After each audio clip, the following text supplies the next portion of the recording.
திருவள்ளூர் மாவட்டம் கும்மிடிப்பூண்டி அருகே 8 வயது சிறுமி பாலியல் வன்கொடுமைக்கு ஆளான சம்பவத்திற்கு கண்டனம் தெரிவித்து தமிழக வெற்றி கழகத்தினர் காவல் நிலையத்தை முற்றுகையிட முயற்சித்த நிலையில் சிலர் காவல் நிலையத்திற்குள் புகுந்ததால் பரபரப்பு ஏற்பட்டது. இது பற்றிய மேலும் விவரங்களை எமது செய்தியாளர் சாமிநாதன் வழங்க கேட்கலாம். வணக்கம் சாமிநாதன், என்ன நடந்தது? முழு விவரங்கள் என்ன? வணக்கம் மேடம். திருவள்ளூர் மாவட்டம் கும்மிடிப்பூண்டி தாலுகாவில் உள்ள ஒரு கிராமத்தில் கடந்த 12ஆம் தேதி 8 வயது நிரம்பிய பள்ளி மாணவி ஒருவரை பின்தொடர்ந்து சென்ற வட மாநில இளைஞர் ஒருவர் சிறுமியை அருகே உள்ள மாந்தோப்பிற்கு தூக்கிச் சென்று பாலியல் வன்கொடுமை செய்தார்.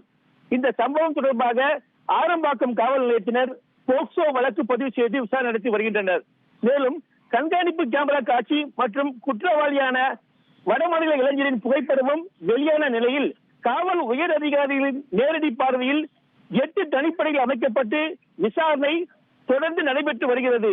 இந்த சம்பவம் நடந்து இன்றோடு, அதாவது இன்றைய தினத்தோடு 9 நாட்கள் ஆன நிலையில் குற்றவாளியை விரைவில் பிடிக்க வலியுறுத்தியும் உரிய நடவடிக்கை எடுக்க கோரியும் ஆரம்பாக்கம் காவல் நிலையத்தை திருவள்ளூர் வடக்கு மாவட்ட தமிழக வெற்றி கழகத்தினர் மாவட்ட செயலாளர் விஜயகுமார் தலைமையில் சுமார் 400 பேர் முற்றுகையிட்டு மனு அளிக்க வந்தனர்.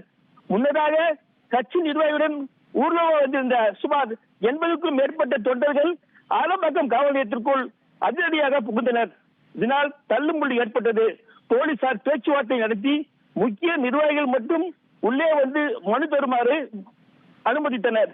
மேலும் ஆரம்பாக்கம் காவல் நிலையத்தில் அவர்கள் கோரிக்கையை வலியுறுத்தி கோஷமிட்டனர். இதனால் ஆரம்பாக்கம் காவல் நிலையத்தில் பரபரப்பு நிலை வருகிறது. விவரங்களுக்கு நன்றி சாமி.